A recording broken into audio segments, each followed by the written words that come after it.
Welcome to the Automotive Diagnostic Podcast. We're going to explore ways to sharpen our diagnostic skills, find learning resources, and hear from experts in the automotive field. Hey, what's up, automotive world? This is the Automotive Diagnostic Podcast. My name is Sean Tipping. I will be your host today. Today on the show, I was actually going to do a tech tip on this one, but once I got writing down my notes, I quickly realized that there was quite a bit more to this than just a quick tech tip. So it's going to be a little bit longer, and heck, maybe I'll just make it into a full episode. But anyways, what I'm going to be talking about today is a pretty unique, maybe I shouldn't say unique, not unique, a very specific problem.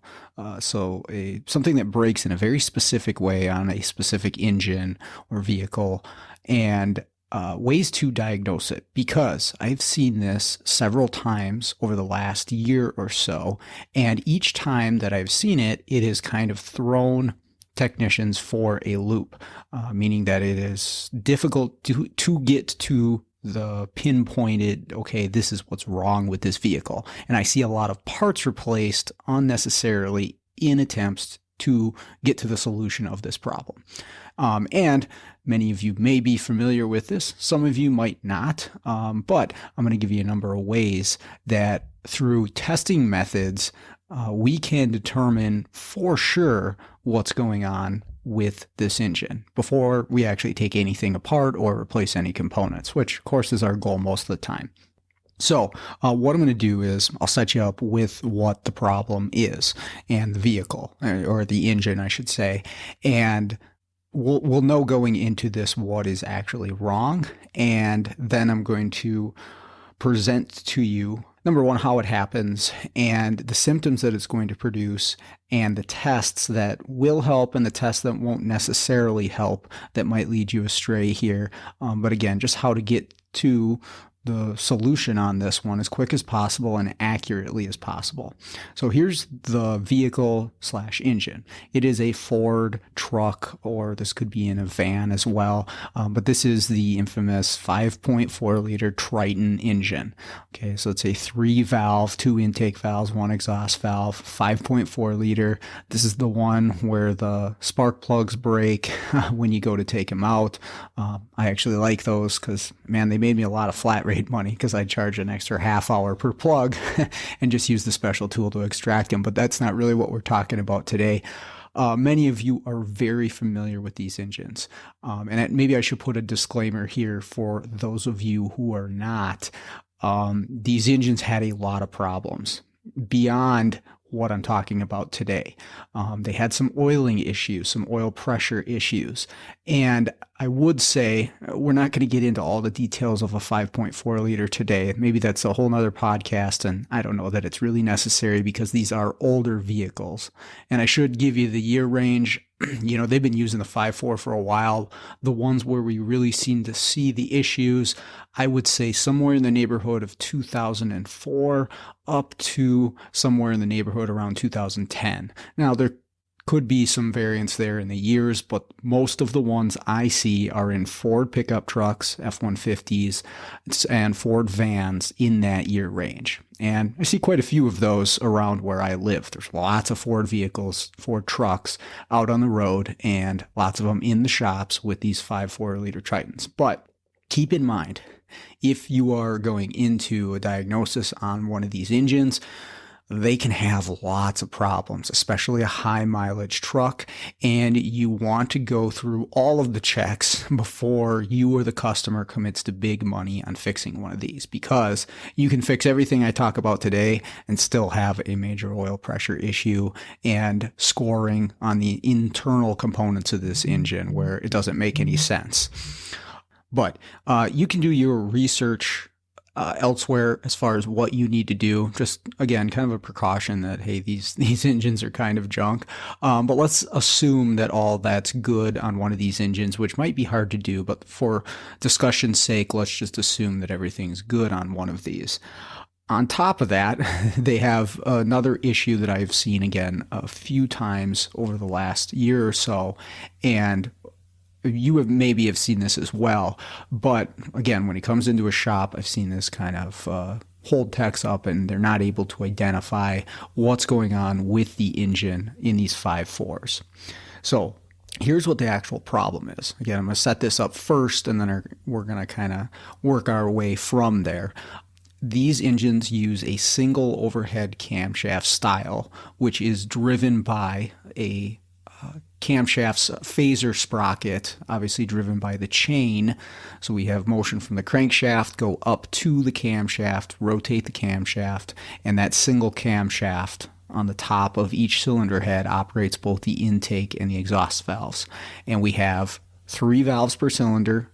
We have 2 intake valves and 1 exhaust valve. Now, the medium between the camshaft and the actual valve is a rocker roller or a rocker follower, some people will call these. And really all this is a rocker arm with a roller in the middle of it that has needle bearings inside of it. And the roller actually makes contact with the camshaft lobe. As it comes around, the camshaft lobe will push on this roller, which is in the center of the rocker, and one end of this rocker is held in position by a hydraulic lifter which fits into a bore in the cylinder head. The other side of this rocker rests on the top of the valve. So we have the camshaft come around and it pushes on this roller. The lifter holds it in position on one side and allows it to pivot and push down on the valve, opening the valve when the lobe comes down. And that's how it's set up on all the valves on this engine. Well, what ends up happening is the needle bearings inside of these rollers actually end up seizing. And when that happens, it is going to, number one, cause some damage to the camshaft lobe. So a lot of cases when we come to this point, we're replacing the camshaft here because there'll be some pretty heavy scoring on the camshaft lobe itself. Obviously, the rocker is going to have to be replaced. Now, initially, this is going to make a heck of a racket. And I've seen it where they come in before it completely breaks and it's making a very loud ticking noise. And sometimes you can get some pitting on those roller surfaces, and that's enough to also wear down the camshaft surface. The ones where it goes beyond that point, these are the ones I'm talking about. So what actually happens is this roller itself seizes up. Those little needle bearings have had enough. They stop rotating, and all of a sudden you've got a roller that doesn't roll anymore pushed up against this cam lobe. And again, it's going to damage that cam lobe pretty severely, pretty severe scoring. But what happens is as the camshaft comes around in its rotation, as it's moving, it actually will force this roller out of position because it's kind of just wedged in place by the camshaft. The camshaft sits over the top of it. The camshaft's held down by bearing caps, and it kind of just the between the valve spring pressure, the lifter, and the camshaft kind of just wedges this roller in place, allows it to pivot, but it can't escape. Essentially, there's nothing else holding it in place. It's not bolted down or anything. But when this little roller seizes up, the camshaft lobe comes around, and it will actually force this roller out of place. And a few things happen here, and things you do need to be aware of is these rockers will actually fall out of place, damage the camshaft lobe. You can actually damage the lifter. A lot of times the little hydraulic lifters damage. You can actually damage the cylinder head as well. And in that case, I mean, the engine's probably going to be replaced, if not just the cylinder head. I think it really depends on the engine speed and when this actually happens. You can actually create a scenario where when this happens, when this rocker gets kicked out, it can actually cause the keepers from the valve that it was operating to fall out of place. I've seen it where one comes out. I've watched a video where both came out. If both come out, well, you're done, because that valve's dropping down into the combustion chamber, and you don't have any hope at that point. But I've seen it where it will only lose one keeper. The valve stays connected to the spring, but you still have this rocker fall out. So there can be some pretty severe damage to this, and I want you to be aware of that, because this can be a pretty big bill leading all the way up to engine replacement. Sometimes not, but sometimes it can. But there's a couple other things that happen.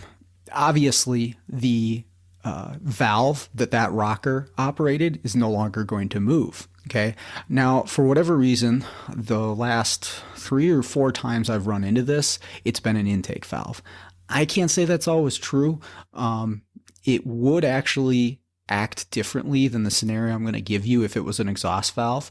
The reason being is there's 2 intake valves and 1 exhaust valve. Let's say the exhaust rocker happened to seize up and fall out. You'd have no exhaust valve opening, and the cylinder that happened on would not fire at all. You'd have a constant misfire on that cylinder, along with a few other things, but you'd have a constant misfire. The ones that I have seen this happen on, it's been an intake valve, and it's been 1 intake valve on 1 cylinder. That cylinder actually continues to function, at least somewhat, at least at an idle or a low load situation, it will still fire, because you have another intake valve that's operating on that cylinder. So anyways, that's our scenario. Again, is this rocker has seized up, damage to the camshaft, actually gotten like forced out of position, and it's now sitting, underneath the valve cover on top of the cylinder head. There's one other thing that happens, and this is where it causes some problems that are maybe tougher to identify. And as that rocker is being forced out of position, as that camshaft's coming around and kicking this thing out of here, this rocker is either getting wedged against the camshaft, or it is just the force of the camshaft that it takes to kick this little rocker out of place actually causes the pin on the back side of the camshaft sprocket to break loose from where it's in the phaser and shift position, and it can actually elongate the hole in the camshaft. So let me explain this just a little better. The camshaft is bolted to the sprocket, which is connected to the timing chain, okay? And there's a locating pin on the back side of this sprocket that fits into a groove on the front of the camshaft. That way, when you bolt the camshaft to the sprocket, it can only be in one position, meaning that the camshaft is automatically timed to the sprocket, so that when you line up the sprocket in the proper position on the chain, everything's in time. I mean, it makes sense. You've seen camshafts set up this way before. Some aren't keyed, but this one is keyed with a little pin. But the force of this rocker coming around actually causes this pin to not completely shear, at least not the ones I've seen, but it causes the metal that holds that pin in place to crack. And I've seen it where it actually elongates the hole in the camshaft just a little bit. This is a pretty severe force to this thing, as that camshaft comes around and spits out the rocker, actually causes some pretty significant damage here. What that leaves us with is a camshaft that has now rotated several degrees in relationship to the camshaft sprocket, or the phaser, if you will. And meaning it is rotated or come out of synchronization with its normal place with the timing chain and the crankshaft. So essentially, you have one camshaft on one side of the engine, this is a V8 engine, that is now out of time. The valve events are not going to happen at the proper time, but the sprocket itself is still in time with the crank. Okay, so again, there's a timing chain that comes up from the crankshaft, behind the timing cover, comes up to each bank, and the chain itself still in time with the sprocket, but the camshaft has shifted. And we have a rocker that's laying underneath the valve cover, and we have a valve that is not operating on one cylinder. Okay, so there's our problem. I'll set that up for you there. We know what's wrong with this thing, and maybe you don't going in, but it will help you understand what we're talking about as we go through how to diagnose this. So here are the symptoms that the customer is going to notice. So the person who drives the vehicle, this is usually what they'll say. They'll say, I have a check engine light on. Of course, there's a lot of possibilities for that. And we'll get to the codes that will most likely be there. They're also going to say that it has pretty low power, or it's sluggish, especially on acceleration, or, these are pickup trucks. If I'm towing things, it's going to have no power. It's not going to be able to accelerate up hills properly. Anything that requires the vehicle to really accelerate under a load is going to be very sluggish. Seems to idle relatively okay, maybe a little bit of a shake, but it's really that acceleration where there seems to be no power. Okay, so again, lots of possibilities for that to happen on these vehicles, but we'll go a little deeper. Of course, we're going to do our diagnosis. So that's what the customer would notice. What we're going to see as technicians is going to be misfires on 3 cylinders. And this would be at an idle or a low load situation. But if we look at the power balance test in Fords, and if you're using the IDS, you probably are familiar with the power balance. If you use Launch or Autel, these also have the power balance graphic. You'll notice that 3 cylinders on one bank of the engine, okay, so you have bank 1 and bank 2, 3 cylinders seem to be misfiring pretty consistently, and they're all on one side. And the other bank does not seem to be misfiring. Now, if you go drive this thing under a load, things might change a little bit, but my diagnosis for these generally doesn't require that. I can usually get to the answer here at, in the bay, in a parking lot without the vehicle actually moving. The other thing that you're going to notice in there is probably some misfire codes, again, pertaining to the cylinders that are misfiring on the power balance. You may just have a P0300. You might have some fuel trim codes. So these could be either lean or rich, and we'll get to why that is, but there may be some fuel trim codes. So with just that information, there's a lot of different directions that we could go with that. I mean, if you look at the spark plug setup on these things, obviously those could be causing misfires, and even some fuel trim that aren't quite in line. Of course, we always want to look, is it the chicken or the egg? Is the misfire causing a fuel trim to be off, or is the fuel trim causing the misfire? This is the point where technicians, this is really all they have with this thing. Low power, seems like 3 different misfires.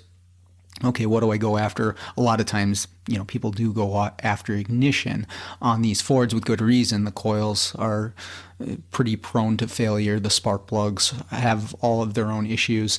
I've seen catalytic converters replaced for this problem here, mass airflow sensors, even fuel injectors swapped around.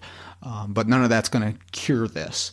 So what I want to give you is how to actually identify this problem accurately through some tests. I'm even going to tell you how you can identify which cylinder had a rocker fall out. And I should note again, this is if an intake rocker falls out. The symptoms will be a little bit different if an exhaust rocker falls out. But for whatever reason, it always seems to be an intake rocker that comes out for me. I don't know if that's just the odds have ended up that way for me or what that is, but this would be in the case where an intake rocker has fallen out of one cylinder on one bank. Just remember that one of these tests alone isn't necessarily going to confirm it, but when we have all of these tests together, they come together and they allow us to make a confident call. We have multiple arrows in the target. First thing, I'm going to go over actually some tests that aren't necessarily going to help you directly, but they are going to lead me towards the direction we're going. So I mentioned that the camshaft was out of time. So the first thing most technicians think of if a camshaft is out of time is that we're going to have some sort of timing code in the PCM, a P0010, 16, whatever it might be for a particular application. We would expect to see that the computer has recognized that this engine's out of time because the engine computer watches the camshaft position in relation to the crankshaft position. And even if we're off by a tooth on a chain or a belt, we would expect to see a timing code set. Well, you will not find it in this specific problem. And the reason being for that is that the tone wheel that actually measures camshaft position on these engines is not on the camshaft itself. Okay, so I mentioned that the camshaft has rotated in relation to the camshaft sprocket or the phaser, because this does have variable valve timing. So the sprocket has the ability to shift the camshaft when it wants. But the tone wheel that the computer uses to measure camshaft position is on the phaser itself, is on the front of this sprocket. If you look, the camshaft sensor actually goes in the front of the timing cover. So what that means is the camshaft shifts position, so the lobes are not opening the valves at the correct time. It's actually retarded in its position a little bit. But the sprocket and the tone wheel have remained in sync with the timing chain and with the crankshaft. So all the computer can do is look at its sensors and report the information that it sees from those sensors. And so as far as the computer is concerned, the engine is in time. Nothing has moved, even though the camshaft has actually shifted. And that was just how they designed these engines. They didn't put the tone wheel. If the tone wheel was on the back of the camshaft on this one, or even halfway in, there'd be a timing code immediately, and we'd kind of be done with this. But that's where techs will kind of be led astray, is because we don't have any timing codes here. The engine thinks that the timing is right on. If we look at a data PID, there's a VCT, a variable cam timing data PID, which says VCT error. What that means is the computer wants the camshaft here, and because it can phase the camshaft, it can operate the phaser with a solenoid and oil pressure, it can actually rotate the camshaft. It's usually going to be under a load on these vehicles, and it expects the camshaft to move a certain amount of degrees. And if the camshaft doesn't move however many degrees the computer expects, it's going to maybe set a code, but it's going to show you in a live data PID the error, the difference between desired and actual. And this data PID in this problem, even though the cam timing is off, will show 0 or very close to 0. You might see, a little bit of a jump here and there, but that's normal on any engine, because once again, when the computer goes to phase this thing, when it goes to actually move this phaser, the phaser is going to move like expected. The camshaft's actually moving as well, and the tone wheel will reflect the correct amount of movement in reference to, phaser movement, camshaft movement, because that tone wheel's on the front of that sprocket once again. So your data PID is going to show everything's good. VVT system is working the way it's supposed to. The solenoids are kicking in, the phaser's moving the cam, but once again, the camshaft is still out of time. We just can't see this with our sensor data. If you're to do a cam crank correlation with a scope, which means we look at the camshaft position and we look at the crankshaft position, they're perfectly in sync. Same thing the computer's seeing, but we would be looking at it on a scope, and we would be matching it up to a known good. And in doing that, we'd find, okay, everything's in time. This engine is not out of time based on everything that we're seeing. But again, we know that it is on one side of the engine. So those are all the tests that really aren't going to necessarily help you. I say that though, but I'll still look at this stuff, because if I'm aware of this problem and I see that all of this stuff looks good, now I have a stepping stone. Even though these tests didn't confirm a problem, they're showing me what is actually right on the engine. Now again, the camshaft is out, but if we understand the construction of the engine, we know that the phaser is in time in relation to the crankshaft. And that's really all we can say by that, is where that camshaft sensor reads the tone wheel, that is correct. That is in time. But because of the construction and how they set this up, we can still have a camshaft that's out of time, and the computer and our scope will never see it based on those tests. So here's what you do want to look at, and here's are the arrows in the target that will actually point to what's going on with this engine. First thing right off the bat, you are going to notice that the fuel trims, long term is really the one I generally look at, but I usually use long term and short term. The fuel trims are going to oppose one another, meaning that whatever bank, let's just say bank 1 is our culprit. That's the one where the misfires are and the camshaft has shifted. One bank is going to have rich or negative fuel trims. Bank 2, the bank that is not out of time, is going to have positive fuel trims, reflecting a lean condition. So you're going to have a rich condition on one side of the engine, and you're going to have a lean condition on the other side of the engine, as reported by the oxygen sensors. And that's what fuel trims are. They're a reflection of what's happening on the exhaust side of the combustion chamber. The O2s are reporting back, and the PCM is trimming. It is changing the fuel map based on what the O2s are seeing, and the O2s are saying, hey, you've got a rich condition over here, and you got a lean condition over here. Now, there are several possibilities for why this can happen. I don't know that you could do it on this engine, but some engines you can plug O2 sensors in to the wrong spot. So you have bank 1's plugged into bank 2's connector and vice versa. Scanner Danner just had a video on that on a Nissan. So this test alone, and again, a lot of these tests by themselves won't confirm exactly what you have going on. And I should note, if you put the truck in gear and actually power brake it, that will exacerbate those fuel trim numbers even more. You'll see one go really negative and one go really lean. So something that you can try there just to see, but you will have opposing fuel trims.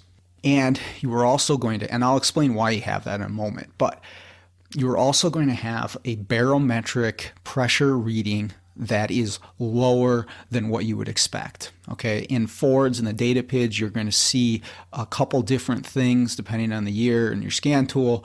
You will see a pressure number, and that's easy enough to compare. Find out what your barometric pressure is in your area, because that's going to depend on elevation, and it should be pretty darn close. Okay, around where I live, I'm roughly 1,000 feet above sea level, somewhere in that neighborhood. I would expect my barometric pressure reading to be 14.3 or so, depending on the weather and all that, but I can always just Google it and figure out what it should be. That number should be pretty close. Okay, you're also going to see hertz as a data PID, and those hertz are going to reflect a barometric pressure reading. And again, in my area, I expect those Fords to be around 152 hertz. You will find these numbers be much lower. For the hertz, I see them down in the 140s when it has this problem, and I see the barometric pressure down somewhere around 12 or 13 PSI, which, we can obviously prove that that's not the case. Now, again, that alone, that could just be a mass airflow sensor. That doesn't necessarily have to be a camshaft timing issue, but again, we're getting more than one arrow in the target here. But let me explain why that number's off and we have opposing fuel trims. And it does have to do with the mass airflow sensor and understanding how a mass airflow sensor system works. And I have an episode on that if you're more interested to know what's going on with a mass airflow versus speed density. But I'll give you a quick rundown here. The engine is going to use a mass airflow sensor to measure the incoming air going into the engine. And then it's going to add the correct amount of fuel based on that air and other inputs, obviously, but we're just focusing on our MAF for right now. But the MAF sees all of the air going into the engine. And once the air is in the engine, the MAF has no idea what happens to it. And so it's going to come up with a number. And let's just make this math really easy, because I like it when things are easy. Let's say 8 grams of air are going into an engine, okay? And so this is a V8 engine, meaning that the MAF would assume, and it should, on a normal running engine, that each cylinder will get 1 gram of air. And you could break that down and say each bank, because it's a V-style bank, each bank will receive 4 grams of air, okay? And then it adds the proper amount of fuel. It says, okay, 4 grams of air, you get this much fuel based on the air-fuel ratio desired at that given time. Well, here's what's happened in this engine. We have a camshaft that's out of time on one bank. So our valve operation is not happening at the correct time. We're actually retarded on both the exhaust and the intake valve operation. So that bank is actually not going to be moving as much air through it as it normally would. Well, the other side of the engine is moving the proper amount of air. So let's look at what's going on with our broken engine, okay? So on our good side, on the good bank 2, the camshaft is in time, that side of the engine is still getting 4 grams of air, because that's how much air should be moving through there. On our broken side, on our camshaft that has shifted, let's say we're only getting 3 grams of air through there because the valve timing is not happening when it should. So now we have a total of 7 grams of air going through that engine.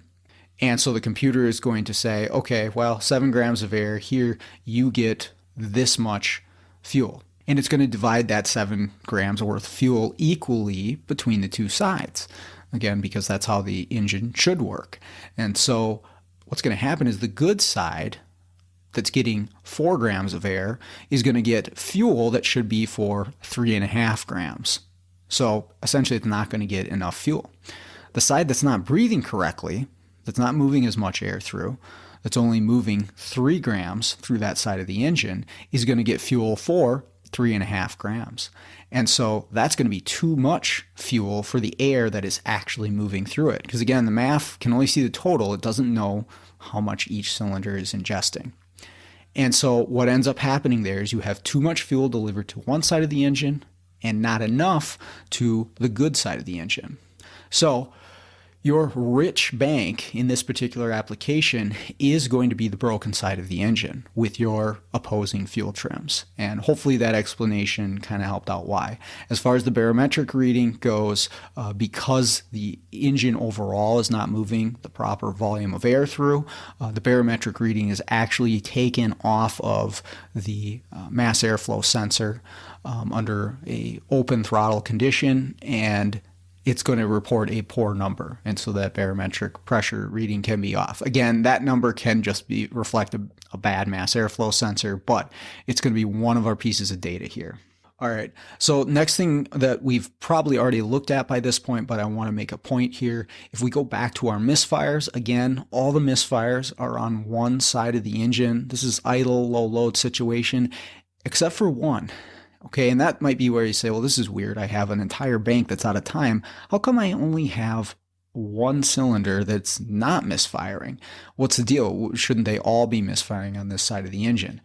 Well, this is your cylinder where the intake roller fell out. Again, if this was an exhaust one that fell out, you only got one exhaust valve on each cylinder. That one is definitely going to be missing. You might even hear some popping through the intake and stuff like that. But the ones that I've encountered, it's been an intake rocker, and there's still another intake valve operating on that cylinder, and it's not misfiring. At least at an idle or a low load condition. Under a heavy load, that might change. But that's where I think it kind of throws techs off, because they don't have timing codes, and they only have 3 cylinders missing, not 4. So why would I go after timing? Well, I have a theory here, and I don't know if it's right. Honestly, maybe somebody can correct me if they think differently or they have a different way to think about this. But here's my process. Here's what I was thinking, because I asked myself this, because I've seen it each time where the cylinder, and I know this after I disassemble it, but the cylinder with the rocker that fell out is not missing. And you'd expect that one to definitely be the one that's missing. It's out of time and it's missing an intake valve operation. What's going on here? Well, my theory is the camshaft is now retarded, which means the valve operation for both the exhaust and the intake happen at a later time than they're supposed to because of the camshaft shift. Well, this creates a number of problems. The exhaust valve is going to open later and close later than it should. The intake valve is going to open later. And here's my theory again, it's just a theory, that the intake valve is going to close at a later point. And so as the engine's running, what that equates to is when we are trying to build compression after our intake stroke, those intake valves on all the cylinders on that side of the engine are hanging open a little longer than normal, which means we're squeezing air out through the intake valves as opposed to compressing it, which equals low compression on those cylinders, except for the one that had the intake rocker fall out. Now, this cylinder only has one intake valve operating. And so even though it's retarded in its timing, we're not able to push out as much air because of that late intake valve operation, because you've got one intake valve that is completely closed. And so it actually builds good compression on this cylinder that has a rocker that fell out, which ends up, at least at an idle or a low load condition, allowing that cylinder to still operate the way it should. But the other three have dual valve action, and they push out too much air on that compression stroke before those valves actually close, and it causes a misfire on those three cylinders. Now, again, that is just me trying to rationalize this. I could be off there. I could be wrong. I'm not 100%. But here's what kind of supports my theory if you were to measure compression. And that's my next test. This is the next thing you want to do on this vehicle, is do a relative compression test. You could do a gauge too if you choose, but relative compression is significantly easier, especially on this engine where you can break spark plugs pulling them out. It is going to show you low compression on 3 of those cylinders and normal compression on 5 others. The 5th one being that odd man out on the broken side that doesn't seem to be misfiring, that has the intake rocker that fell out. It'll actually have decent compression. Okay, and that kind of supports my theory a little bit that the valve that is stuck, that is not moving, is allowing it to build somewhat normal compression at idle or cranking or low load conditions. Obviously at a high RPM, not having an intake valve opening on this 3-valve setup is going to cause you an issue. But again, I'm doing most of this testing in the bay. But you will find low compression on 3 cylinders, but not that 4th one on that bank. So this is all, again, pointing us towards what's going on. We can also look at our vacuum level in the intake manifold, where we're going to find our vacuum level to be pretty low. Now, these Fords don't have a MAP sensor, manifold absolute pressure, so there's no data pit for this. Otherwise, I'd just look on the scan tool. But with a vacuum gauge, we can also see that that number's low. And so we're seeing low compression, we're seeing a vacuum gauge issue, we've got these opposing fuel trims, we've got misfires on 3 cylinders, but not another one. This is all pointing us towards our problem, that there is definitely a mechanical timing problem with this engine. Now, this might be enough here to say, okay, let's at least pop this valve cover and see what's going on. But I do have one more test if you choose to do this. This is the nail in the coffin. This will say 100%. And heck, I guess you could do this first, but on these engines, I choose not to because I'm doing mobile technician stuff and I don't want to break a spark plug and have to deal with that. That's just my preference. But if you have an in-cylinder pressure transducer, which I know a lot of people are getting into that, and this is a time where this can really be the ultimate proving factor, the one that's going to get you there, is using your in-cylinder pressure tester here. So what you're going to do is you're going to put that in-cylinder pressure tester in, and it doesn't really matter the cylinder that you do it on, but that it's on the broken side of the engine or the side that you're having troubles with. And you are going to see it. It's actually going to look, well, somewhat normal unless you really pay attention to some detail. But you're going to save that waveform. So you get I would prefer running compression on a cylinder on the broken side of the engine. And then you're going to put it over on the good side of the engine, the side that's running lean, the side that doesn't have misfires. And you're going to compare the two. And what you will notice is, particularly in the exhaust plateau, you're going to see this moved over to the right or retarded in relation to the other side. And I'll see if I can put some waveforms up in the Facebook group and the website to show you what I mean.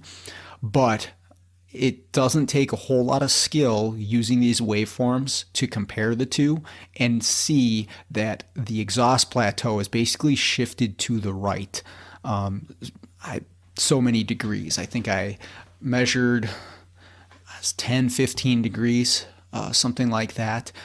It's a significant amount when you compare it to the good side of the engine. If you're just looking at the broken side, you might not be able to say for sure, again, unless you really pay attention to detail.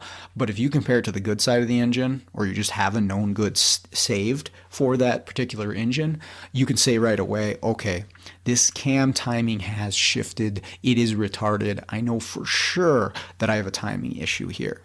And that is enough for me to pull the valve cover off, or tell the shop to pull the valve cover off. And as soon as you pull it off, you'll see the rocker that's laying down on top of the cylinder head. You will see the camshaft lobe that is scored up, maybe some lifter damage, maybe some valve damage, maybe cylinder head damage. You won't necessarily see the broken phaser pin because you have to take the camshaft off to do this. But you know that that camshaft is not in time based on the tests that you've done. You have all those arrows in the target, and even if you don't have a WPS, you can get pretty close to a really, really confident solution here, even without pulling the valve cover. But once you do, you know for sure what's going on. And of course, the fix will depend on the actual application.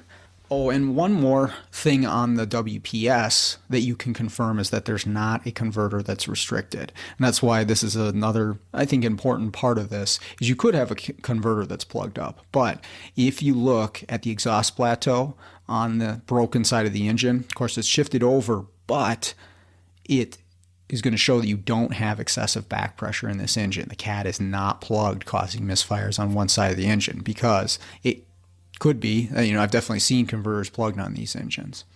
But again, just consider, before you go into actually fixing, putting a camshaft and a phaser and all this, that there could be other issues with these engines. Check your oil pressure. Do some research on what to check 5.4s for. Pull a cam cap and look for some scoring. Look at your timing chain, because there is a number of issues that these engines experience on top of what I've talked about here, and they need high volume oil pumps and timing chain tensioners and guides and sometimes an engine. But this is hopefully going to be helpful for you in case you run into this specific instance on one of these 5.4 Triton engines. All right. Well, I hope you enjoyed that. Hope you learned something from that. That's all I've got for you today. So let's all get out there and start fixing the world one car at a time.